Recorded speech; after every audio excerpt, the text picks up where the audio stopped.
창세기 1장 14절 보세요. 하나님이 가라사대 하늘의 궁창에, 하늘의 궁창은 라키야 샤마임, 하늘적 그 궁창, 하늘적 그 성전, 거기에 광명이 있어 주야를 나뉘게 하라. 또 그 광명으로 하여 징조와 사시와 일자 연한을 이루라. 그래서 광명은 오르, 빛 있죠, 빛. 거기에다가 마임, 이 히브리어 마임을 딱 붙이면 그게 장소가 돼요. 히브리어는. 그래서 오르의 앞에 마임 붙여서 마오르 그러거든요. 그걸 광명이라고 이제 번역을 한 건데, 빛이 비추는 장소 이런 말이에요. 그 광명으로, 그것으로 징조와 사시와 일자와 연한 이런 것들을 이제 설명하겠다는 거야. 그것으로 이걸 광명 삼아 설명하겠다는 거예요. 그게 다 이게 무슨 말이냐면 절기, 표적 뭐 이런 것들이에요. 또 그 광명이 하늘의 궁창에 있어 땅에 빛이라 하시고, 그 마오르가 하늘의 궁창. 그럼 한번 보자 말이에요. 여러분 라키아 샴마임 그러면 하늘의 궁창이 뭐라 그랬어요? 하늘적 궁창. 아래 물, 땅, 아래 것. 그 아래 것으로 위에 것으로 알려면 그 아래 것들이 위에 것을 알 수 있는 어떤 것을 줘야 되잖아요. 그렇죠? 물론 이 아래 모든 것이 다 그렇게 알려고 준 건데, 특별히 하나님이 준 게 성전, 성경, 예수 요거잖아요. 그죠? 여기에서 나를 만나라 그랬잖아요. 하나님은 이리로 내려오시고 우리는 이리로 가서 여기서 하나님을 만나는 게 성전이었죠. 그게 성경이란 말이에요. 그거를 라키아라 그래. 그 가운데에 라키아를 만들고 그랬잖아요. 그러니까 이 라키아는 당연히 성전이죠. 그러면 그 라키아, 그 성전, 그런데 그게 하늘을 내용으로 하고 있으면 라키아 샴마임, 그래서 하늘적 성전이라 그래요. 그러면 그것이 하늘로 이해된 그것은 어떻게? 그 땅을 비추는 거예요. 해를 만들어서 땅을 비추게 했다는 말이 아니라, 자, 빛을 비추는 곳. 근데 그게 하늘의 라키아라 그랬으니까 그 성전에서 빛을 비추는 그 어떤 것이 뭐예요? 등대 이야기하는 거예요. 등대. 근데 그 등대가 뭘로 타죠? 등대가 이렇게 있으면 여기에 등경이라는 게 있어요. 그리고 요 위에 등잔이 있죠. 요거를 개역성경에서는 대접이라고 번역했어요. 나중에 계시록에서. 여기에 기름을 끊임없이 부어야 되죠. 이게 뭐예요? 그래서 기름인데 무슨 기름? 감람나무 기름. 그래서 이 등대는 뭐냐면 이 감람나무의 기름, 감람나무라는 이것을 빛으로 드러내는 거예요. 그러면 감람나무는 뭐겠어요? 성경에서 그래서 하나님 그러면 감람나무로 써요. 항상. 그게 기름이거든요. 등대를 밝히는 기름. 등대가 그 기름을 받아 빛으로 나타내는 거라니까요. 그래서 감람나무는 하나님을 이야기한다고. 근데 그 하나님 그리고 우리는 가시나무라고 그랬어요. 이게 합쳐지면 포도나무가 돼요. 왜? 포도나무가 스테파노스가 뭐냐면 여러 개가 달렸는데 이걸 하나라 그래. 그래서 포도나무예요. 그래서 사도행전에서 마지막에 스테파노스, 포도가, 스테반이 포도라는 이름이에요. 포도가 복음을 딱 전하고 죽어버려요. 하나님의 포도를 딴 거를 상징한 거예요. 포도, 가시나무에서 포도 딴다. 그리고는 스테파노스를 따서 땄지! 라고 하는 거예요. 그래서 나중에 가면 저 대접에서 기름이 다 하나하나 쏟아지죠. 다 쏟아지면 이 세상의 진리의 불은 꺼지는 거예요. 그럼 심판. 그래서 인내재앙, 나팔재앙, 대접재. 이는 떼지죠. 그 단어가 하나님이 입을 열어 가라사대에 입을 열다와 똑같은 단어예요. 인을 떼, 열어. 그리고 나팔, 말해. 그리고는 빛으로 비추는데 이제 나중에 하나하나 꺼버리는. 그래서 근데 이 세상이 지금 마지막으로 치닫고 있는 거예요. 그래서 거의 꺼져가. 진리가 거의 없었죠. 그래서 꺼져가는 등불도 그러나 끄지 않아요. 근데 세상은 그렇게 보여. 우리가 보기에도 그렇게 보이죠? 꺼져가는 등불. 상한 갈대는 뭐예요? 청량하는 자야, 캐논. 근데 그걸 세상은 상하게 만들어. 그러나 절대 안 꺾여. 마지막 그 자가, 그 갈대가 꺾여지는 그때까지 안 꺾어. 갈 거야. 꺼져가는 불길, 마지막 그 대접 쏟아질 때까지 니들은 다 꺼진 것 같지? 안 꺼졌어. 자, 그럼 진리를 빛으로 드러내는 그 광명은 무엇을 나타낼까요? 밤으로, 이 세상으로 낮을 나타내야 되는 거예요. 이 세상은 온통 밤이니까. 그래서 그 광명을 낮을 주관하고 밤을 주관하고 이렇게 이야기했는데, 그 주관하다는 말이 그냥 섬기다라는 말이에요. 낮도 섬기고 밤도 섬겨. 왜냐면 우리는 밤에 있기 때문에 여기서요. 그러니까 그 밤으로 낮을 알면 되죠. 그래서 밤과 낮을 바달 나누었다라는 건 그 바달이라는 단어 자체가 아래 것으로 위에 것을 알면 아래 것도 나랑 의미 없고 위에 것도 별 의미가 없어. 그냥 그걸로 알게 되죠. 그런 구분을 바달이라고 한다 그랬잖아요. 그렇게 밤과 낮을 바달하게 나누었대라는 거예요. 뭐 하라고? 아래의 광명으로 큰 광명 아르라고. 그렇게 되면 이 아래의 것들, 땅의 모든 것들은 합력하여 선이 될 수밖에 없죠. 진리의 아들들이 나타나서 이 세상 모든 것을 진리로 설명할 수 있게 되면 이 세상 모든 것이 빛이 되는 거잖아요. 아, 이것도 빛이었네? 그 내용은 원래 그걸 설명하는 거였네? 이렇게 알게 될 거 아닙니까? 그 예수님이 빛으로 오신 거예요.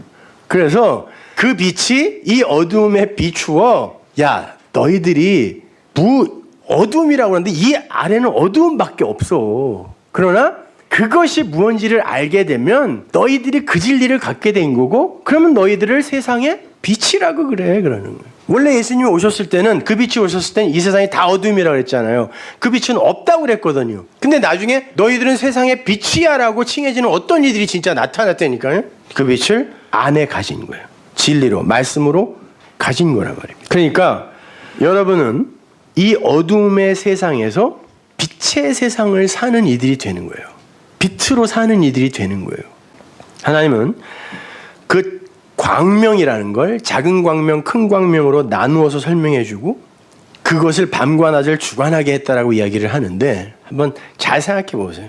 큰 광명이라는 건 진짜 그 마오르, 그것을 이야기하는 거예요. 진짜 그 빛. 근데 작은 광명이라는 건 그러니까 여러분이 알고 있는 걸로 제가 설명해 드릴게요. 큰 광명이 해예요. 달은 발광체가 아니죠. 자기가 빛을 내는 게 아니에요. 그건 달빛이 아닙니다. 해가 있다라는 걸 달이 증거하는 거죠. 지금 밤이야, 어두워. 그런데 내가 빛을 내고 있다? 왜? 저편 저기에 숨어있는 해가 있단다를 보여주는 게 달이란 말입니다. 반사체란 말이에요, 달은. 그걸 작은 광명이라고 알고 계셨죠? 그렇게 알고 계셔도 돼요. 그 작은 광명이 뭐예요? 어두움에서 살고 있는 우리라니까? 그 진리가 내 안에 씨로 들어오게 되면 내가 밤을 섬기는 밤의 진리로 섬기는 자가 되는 거예요. 그게 밤을 주관한다라고 하는 거예요. 그 단어가 섬기다라는 뜻이거든요. 내가 그 밤을 진리로 이렇게 섬기면 그것으로 그 큰 광명이 알게 되잖아요. 그래서 나중에 예수님이 비유해서 불의한 청지기에 비유해서 작은 것에 충성하지 않는 자가 어떻게 큰 것에 충성해? 이렇게 말씀하세요. 그 똑같은 단어인데 무슨 말이냐면 이 작은 것, 선악과 이 아래의 율법, 이 죄, 어두움으로 여기에 충성하여 이것으로 그것을 못 알아먹는다면 니들이 어떻게 그 빛을 큰 거를 알겠니? 이런 말이에요. 그럼 아래의 것으로 그걸 알면 되는 거래요. 그래서 작은 것으로 큰 것을 알라라고 이야기하는 거예요. 그러면 성전이나 예수나 역사나 인생이나 성경이나 죄나 악이나 어두움이나 아래의 물은 큰 광명을 내용으로 하고 있는 거죠. 이 땅에 내려와서 그 빛을 설명하는 게 작은 광명들이니까 모형을 갖고 그게 빛의 실체는 아니지만 그걸 영광, 독사, 나타내는 것들이니까 그죠? 그러면 큰 광명, 작은 광명을 나눴다는 건 뭐예요? 이것과 이것이 사실은 같은 거네 이렇게 그죠? 그렇게 알게 하겠다는 거죠. 그럼 그렇게 알면 그들을 별이라 그래요. 큰 광명, 작은 광명을 만들고 나중에 별을 만들었다 이런 말이 아니라 그들을 하늘의 별이라고 그래. 그 넷째 날이에요. 그래서 하나님이 아브라함에게 네 자손을 어떻게 준다 그래요? 하늘의 별처럼. 그런데 그렇게 하늘의 별이 되겠다고 나를 섬기겠다고 이 성전에 나와 바다의 모래가 되는 놈들도 있을 거야. 둘 다 뭐 많아질 거야 이런 말이 아니라 하늘의 별이 되는 그 빛을 비추는 이들이 있는가 하면 모래라는 건 선지서에 보면 내가 그 비를 모래로 내릴 거다 그러면 심판입니다. 비의 반대 개념이에요. 바다는 역시 아래의 것이죠. 바다에 모래가 되면 죽는 거예요. 그래서 그 모래, 그 율법에 집을 세워버리면 망가진 모래 위에 세우면 안 된다. 그러니까 성도는 이 밤의 세상에 사는 사람들이에요. 그리고 어두움이라는 그 풀이라는 씨 없는 육체를 입고 살아요. 그런데 그 안에 진리의 씨가 심겨지게 되면 그를 통하여 빛이 비추어지게 돼요. 주님께서 당신을 빛이라고 하셨고 빛이 있는 동안에 다녀라 그랬죠. 그리고 낮은 12이야 그랬어요. 그 빛이 12 아들을 만들어내는 건데 근데 그 빛이 그 아들로 오신 그분이 사라지면 죽으면 너희들은 니들 안에 그 빛을 가져야 돼 그래요. 안 그러면 니네 밤에 다니다 실족한다. 그러니까 그 빛은 이 땅에 나타난 빛으로 오신 그 광명, 작은 광명이 이제 사라지고 밤을 사는, 그분이 없으면 밤이니까 밤을 사는 우리 안에 빛으로 들어오겠다는 거예요. 그걸 말씀이라 그래요. 진리라 그래요. 그럼 너희를 빛이라 그래요. 그 빛을 드러내는 걸 영화롭게 하다라고 하는 거예요. 독사조. 그리고 그들을 하늘의 별이라고 해요. 그 코카브, 별이라는 단어가 발광체라는 뜻도 있지만 백성, 방백 이런 뜻도 있어요. 그러니까 빛을 내는 하나님의 백성. 이게 별이에요. 코카브. 그들이 땅을 비추는 거죠. 그래서 그들이 땅을 비추게 한다. 이렇게 써놓은 거예요. 그래서 하나님께서 아브라함에게 이렇게 말씀하셨어요. 창세기 15장 5절 보세요. 그를 이끌고 밖으로 나가 가라사대 하늘을 우러러 무별을 셀 수 있나 보라. 또 그에게 이르시되 네 자손이 이와 같을 거야. 이게 창세기에서의 그 별이에요. 코카브. 여기서 자손이라는 건 아브라함 안에 집어넣을 그 씨를 이야기하는 거예요. 근데 우리 개혁성이 그냥 자손이라고 이렇게 번역을 해놨는데 왜 그러냐면 하나님이 네 안에 내가 씨를 넣을 거야. 너에게 자손 줄 거야. 이 말, 씨, 제라 줄 거야. 이 말은 원래 네 안에 생명의 말씀 그걸 집어넣을 거야라는 말인데 아브라함이 아들 줄래나? 그래서 그냥 그 다음부터 하나님이 아들을 줘버렸잖아요. 그래서 우리가 그걸 자손이라고 아들이라고 이렇게 해석하는 거지 사실 그 씨, 제라라는 건 진리를 이야기하는 거예요. 생명을 이야기하는 거예요. 하나님의 사랑을 이야기하는 거죠.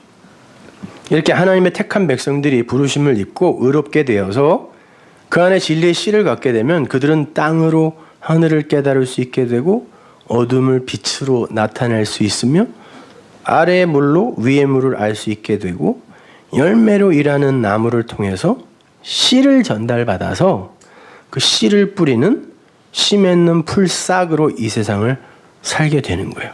그러면 그가 레비히, 넷이 되는 거예요. 완성. 너 온전해야 돼. 그리고 하나님이 넷을 주잖아요. 너 사랑으로 마지막 에스카톨로스 코드란테스 그 마지막 홀이 이거 갚아. 이거가 돼. 그러면 너를 온전하다 해줄게. 이게 마태복음 5장 마지막 절이 이야기죠. 하나님이 온전한 것처럼 너희도 온전하라. 그래놓고 마지막 사랑으로 완성해. 이렇게 이야기한다니까요. 아가페의 사랑으로 완성하면 그를 완전하다, 넷이다 이렇게 하는 거죠.